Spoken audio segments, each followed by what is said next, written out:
एक जंगल में एक महात्मा रहते थे। उन महात्मा की खासियत यह थी कि वे किसी का भी भविष्य बता सकते थे। बड़े बड़े राजा उन्हें मानते थे और उनके बताए हुए मार्ग पर चलते थे।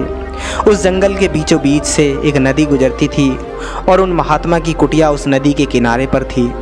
नदी के दोनों तरफ दो अलग अलग शक्तिशाली राजाओं के साम्राज्य थे। वे दोनों ही राजा उस महात्मा को बहुत मानते थे।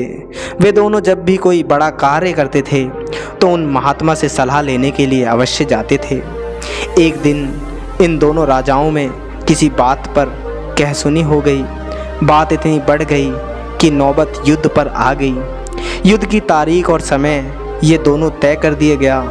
पर जैसा कि दोनों राजाओं का नियम था कि जब भी कोई बड़ा कार्य करते तो वे दोनों उस महात्मा की सलाह जरूर लेते थे। इसलिए पहला राजा उन महात्मा के पास आता है और उनसे पूछता है कि महात्मा जी, मैंने पड़ोस के राजा के साथ युद्ध करने का निश्चय किया है और इसलिए यह जानना चाहता हूँ कि युद्ध का परिणाम किसके पक्ष में होगा। वे महात्मा कहते हैं कि यदि तुमने युद्ध किया तो तुम्हारी हार निश्चित है। फिर वो राजा महात्मा जी से पूछता है कि क्या जीतने का कोई उपाय नहीं है। वे महात्मा कहते हैं कि यदि युद्ध किया तो हार निश्चित है। फिर वह राजा कहता है कि तलवार म्यान से निकल चुकी है, अब युद्ध टलेगा तो नहीं, जो होगा देखा जाएगा।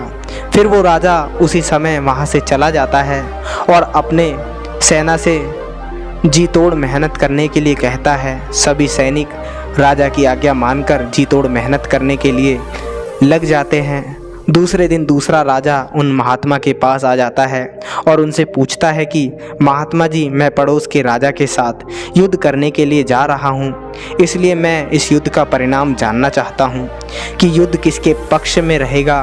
वे महात्मा कहते हैं कि निसंदेह जीत तुम्हारी है और उस राजा के पास तुम्हें हराने का कोई उपाय नहीं है।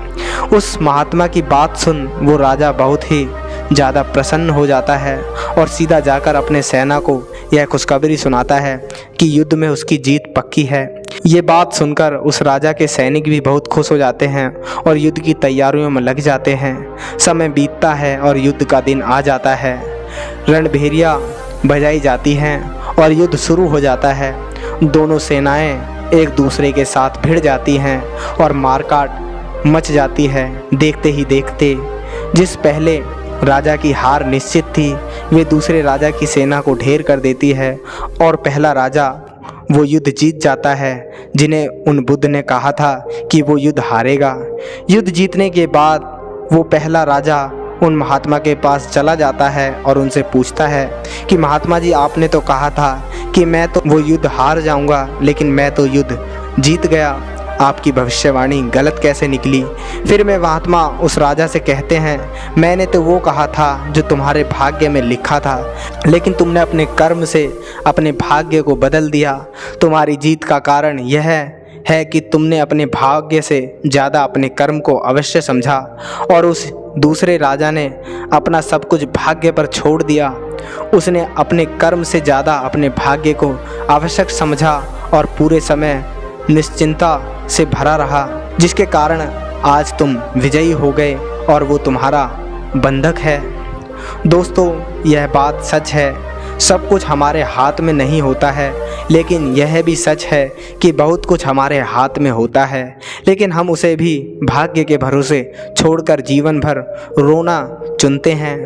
दोस्तों, लोग जानते हैं कि स्वस्थ कैसे रहा जा सकता है, लेकिन समय ना होने का बहाना बनाकर वे अपने अंदर बीमारियां पालते रहते हैं और जब कोई गंभीर बीमारी हो जाती है तो वे लोग अपने भाग्य को दोष देना शुरू कर देते हैं। दोस्तों, अगर आज हम किसी समस्या में हैं तो वे सिर्फ हमारे पुराने गलत कर्मों के कारण हैं और कल अगर हम इस समस्या से निकलेंगे तो वे सिर्फ आज के ही अच्छे कर्मों के कारण ही निकलेंगे। दोस्तों, अगर आप आज कुछ नहीं करते तो कुछ तो होगा ही और वो आपका भाग्य है, और अगर आप आज अपने बुद्धि का इस्तेमाल करके वो करते हैं जो आप करना चाहते हैं तो वो आपका कर्म है। तो ये आपके ऊपर है कि आपको कुछ करना है या अपने भाग्य के भरोसे बैठे रहना है। दोस्तों, यह प्रश्न अवश्य नहीं है कि भाग्य पहले से लिखा हुआ है या नहीं, बल्कि आवश्यक सवाल यह है कि क्या हम उन चीज़ों को भी भाग्य के भरोसे छोड़ रहे हैं जिन्हें हम बदल सकते हैं। दोस्तों, आज की यह कहानी आपको कैसी लगी, कृपया मुझे नीचे कमेंट बॉक्स में कमेंट करके ज़रूर बताएं। और अगर आपको यह कहानी पसंद आई होगी तो अपने दोस्तों के साथ इसे अवश्य शेयर कीजिए, ताकि और लोगों को भी यह कहानी पढ़ने में मज़ा आए। तो दोस्तों, इसी के साथ धन्यवाद।